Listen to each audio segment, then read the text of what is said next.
friends, and happy Monday. It is April 6th, and we are in the countdown to both spring break and Easter. So got my ears today. I have a pair a day this week because that's what I do. Also, I don't know if you can tell in the camera, but I dyed the ends of my hair blue because I was really bored yesterday. Can you see? No, maybe kind of. They're like, it's like teal. I know. Anyways, so yeah, today is April 6th. It rained this morning. Did it rain by you guys? It rained by me. I was gonna go for a walk, but then it rained, so I didn't go for a walk. Yeah. So I put up a bunch of work for you guys to do. By the way, today is crazy. Ooh, that was a hair. Today is Crazy Sock Day. Apparently this week we're doing like a fun virtual spirit week. So today is Crazy Sock Day. So here, I'll back up. Can you see my socks? I have one that's Twilight Sparkle, and then I have one that's Pinkie Pie. You can't really see her face, but trust me, it's there. So yeah, so today was Crazy Sock Day, so I'm going to put an assignment up on Class Dojo, actually, for the kids, and for y'all, and it'll be to take a picture of your crazy socks and show them to me, because that's what you should do. Anyways, so we're technically on book number 27, but the thing that I thought about was we had already read most of book 27. Like I think we didn't read like the last two chapters or like the last chapter or something like that, but we had pretty much read it. It was Thanksgiving on Thursday, which we had started reading the week of Thanksgiving, and I can't remember if we finished it or we didn't finish it, or I honestly don't remember. But I was like, I don't really want to reread the whole thing to you guys since you pretty much had already had it read to you. So, just as a recap with this one, they went back in time to the first Thanksgiving. They were looking for a special kind of magic. This would be their third trip to find the special kind of magic. And the magic that they found was the magic of friendship, because everybody, or I believe it was, I'm pretty sure. Oh, magic of community. No, it was magic of community. And the community, of course, was the Jack and Annie and the Pilgrims and the Wampanoag coming together to have the first Thanksgiving. So they found that magic of community yesterday, or, in this book. So I thought we would just skip right ahead and go straight to 28. If you have 27 at home and you want to reread it yourself and take an AR test, cool beans, go for it. I'm not going to insist on it. Also, a note about AR. So I went over AR goals last week, and I gave shout outs to those people who had made their AR goals for this 9 weeks. So I'm going to shout those people out on here as well. So the people who made their AR goals for the third 9 weeks were Kristen, Jaden, Jameson, Izani, Allie, Caden, and Karsten. So excellent job, guys, especially since some of you finished your AR goals at home, not when we were even in school together. So really, really, really good job.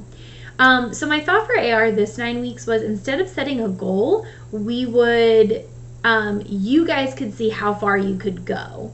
So in other words, instead of Miss Riley says, I want you to get this many points, I want you guys to see how many points can you get reading at home this 9 weeks. And I'll be checking every week and doing shout outs like, hey, this person has this many points, this person has this many points. Sounds good? Okay, let's get started on High Tide in Hawaii. I'm sitting far back today so you can see my ears, because if I sit too far forward you can't see them, and they're fabulous. Look at them, they have polka dots on them today and little like fur. I know, it's fantastic. Told you, Easter is the greatest time of year, except for all the other ones.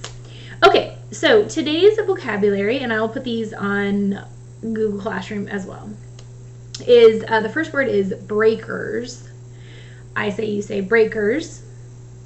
Breakers are basically, when you're walking on the beach and it's those, when a wave comes up and then it turns into that like white foam when it gets close to the shore, that's a breaker. So it's those heavy sea waves that turn into that white foam right when they hit the shore. The next word is chores.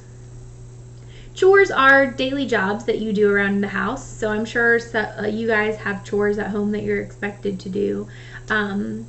I have chores that I'm expected to do at my house, even though I live alone. So anyways, So just basically the jobs that you do. They'd be things like laundry, maybe washing dishes, sweeping, vacuuming, dusting, cleaning up your room, etc., etc. The next word is fantasy. A fantasy is basically anything that's impossible to have happen or improbable to have happen. It just can't occur. So a fantasy story would be like Magic Treehouse, right? Because in real life, a treehouse isn't going to transport you through space and time. We wish it would, but it's probably not. The next word is meadow. Meadow is basically, it's similar-ish to a prairie in that it's basically a low, very flat ground, not a whole lot of hills or mountains. It's typically covered in grass and very few trees. The grass can be high, the grass can be low, there can be wildflowers, but a meadow is similar, so I'd say it would be close to a synonym for prairie. The next one is porch. A porch is a covered shelter that's on the front of a building. And so like on the front of a house or something, you might see like a little like outside room with like a little roof. That's a porch. And then the last two are surfboard. A surfboard is just that, a board used for surfing. And then the last one is tsunami, which is a very large wave that's caused by an earthquake. So an earthquake happens under the water and it causes a wave to happen on top. And it's a very large wave that can cause a lot of damage. All right, let's go ahead and get started before this video ends up being 47 years long. Okay, so book number 28, their last trip to find a special kind of magic. So we're on question number 1, ship. Jack and Annie were sitting on the front porch reading books. Jack was reading about gorillas. Annie was reading about pilgrims. Suddenly, Annie closed her book and looked into the sunset. "Hey!" Annie said with a smile. Jack looked over at her. "It's back!" she said, jumping up. "Oh, man," breathed Jack. He knew she was talking about the magic treehouse. Annie could always tell when it was back. Jack closed his book and stood up. "We're going to the woods," he called through the screen door. "Something we gotta check." "We'll be back before dark," said their mom. "We will," said Jack. He picked up his backpack and then he and Annie headed across the yard. When they got to the sidewalk, they started running. They ran up the street and into the Frog Creek woods. In the last light of day, they hurried between the trees. Finally, they came to the tallest oak. They held their breath as they looked up. The magic treehouse was back. "Good going," said Jack. "Thanks," said Annie. She started up the ladder. Jack followed. It was nearly dark inside, but the sun-dried woods smelled like summer days. "What kind of special magic are we looking for this time?" said Jack. They glanced around the treehouse and saw the scrolls they brought from Shakespeare's theater. They saw the twig from the mountain gorillas and the pouch of corn seeds from the first Thanksgiving. "There," said Annie. She pointed to a book in the corner. A piece of paper was sticking out. Jack picked up the book and pulled out the paper and read, "Dear Jack and Annie, good luck on your 4th journey to find a special magic. The secret rhyme will help you. To find a special magic, build a special kind of ship that rides the waves both high and low on every kind of trip. Thank you, Morgan." Jack looked at Annie. "A ship," he said. She shrugged. "I guess we have to build a ship. Where do we go to build it?" She and Jack looked at the book's cover. It showed palm trees, a beach, and a beautiful ocean. The title was A Visit to Old Hawaii. "Oh, wow," said Annie. "I love Hawaii." "How do you know you love it?" said Jack. "We've never even been to Hawaii." "Well, we're going now," said Annie. She pointed at the cover. "We wish we could go there." The wind started to blow. The treehouse started to spin. It spun faster and faster. Then everything was still. Absolutely still. Chapter 2. Aloha. Let me see how long this one is. Okay. Jack opened his eyes. A gentle wind brushed against his skin. It smelled sweet and fresh. Annie looked out the window. "Nice," she said. Jack looked out too. The treehouse had landed on top of a tall palm tree. The palm tree was at the edge of a flowery meadow. On one side of the meadow, a cliff dropped down to the beach and the ocean. On the other side of the meadow were the rooftops of a small village.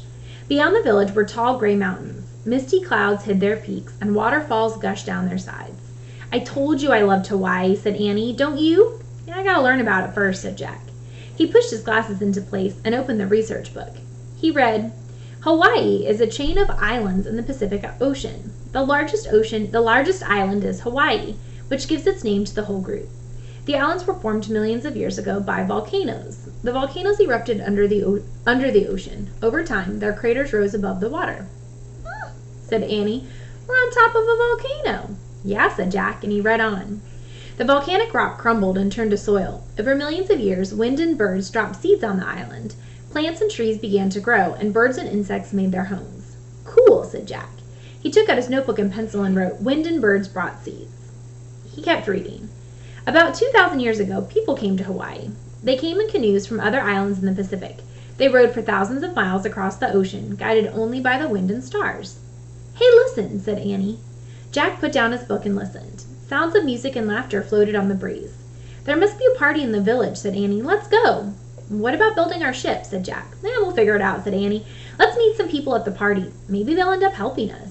She started down the ladder. Jack heard a whoop of laughter in the distance. The party does sound fun, he thought. He packed up his things and followed Annie down to the ground. The sun was low in the sky as they walked through the meadow towards the village. Everything was bathed in a golden red glow. Oh man, breathed Jack. There was beauty everywhere. Purple flowers shaped like bells, white flowers that looked like stars, tall feathery ferns, green spiky plants, big orange and black butterflies, and tiny yellow birds.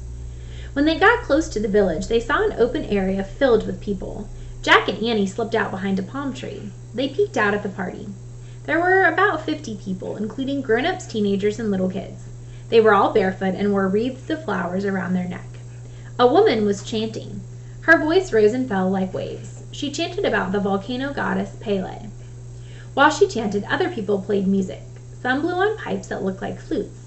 Others shook gourds that sounded like baby rattles. Some hit sticks together to make clicking sounds. Most of the villagers were dancing to the music. They stepped from side to side, swayed their hips, and waved their hands. They're doing the hula, whispered Annie. She smiled and waved her hands, too. Don't get too carried away, said Jack. He took out the book and found a picture of Hawaiians dancing. He read, The early Hawaiians had no written language. They told stories with hula dancing. The hula is a blend of dancing and chanting poetry. Jack pulled out his notebook. He started a list about early Hawaii. No written language, stories with hula. Suddenly, Jack heard loud laughter and clapping. He looked up. Annie was gone. What do you think she's going to go do? Jack peeked out from behind the tree. Annie was now doing the hula with the dancers. But no one seemed surprised. Everyone just smiled at her as they kept dancing. A girl caught sight of Jack. She looked to be about Annie's age. She had long, shiny black hair and a big, friendly smile. Come do the hula, she called to him. No way, Jack breathed. He slipped behind the tree, but the girl danced over to him and took his hand. Join us, she said. No thanks, said Jack. The girl didn't let go. She pulled Jack into the open, and the music got louder. The dancers and musicians nodded and smiled at Jack. Jack stood still. He didn't know how to do any dancing, let alone the hula. He stared at the ground, clutching his backpack and notebook until the music and dancing ended. The Hawaiians gathered around Jack and Annie. They had open, friendly faces. So there's Jack being like, yeah, I'm not doing it. Oh, no, sir. Who are you? The young girl asked. I'm Annie, said Annie. This is my brother Jack. I'm Kama, the girl said. This is my brother Boca. She pointed to a boy in the crowd about Jack's age. The boy stepped forward. He grinned a big grin, just like his sister's. He pulled off his wreath of red puffy flowers. He put it around Annie's neck. A lei to welcome you, Boca said. Kama then pulled off her lei and put it around Jack's neck. Aloha, Jack and Annie, everyone said. And that's where we're going to stop for today. So, I want you to think about what the rhyme might mean and what kind of ship they might be talking about. To find a special magic, build a special kind of ship that rides the waves both high and low on every kind of trip. What kind of ship might they be making? Think about it. All right, I'll be right back with our thingy, stuff. Okay, so our math problem for today, we're on problem set 10, is Abigail picks 19 red apples and 13 green apples. How many apples did Abigail pick in all? She picks 19 red and 13 green. How many does she pick in all? Leave me the answer in your comments, and I will see you guys tomorrow. Toodaloo!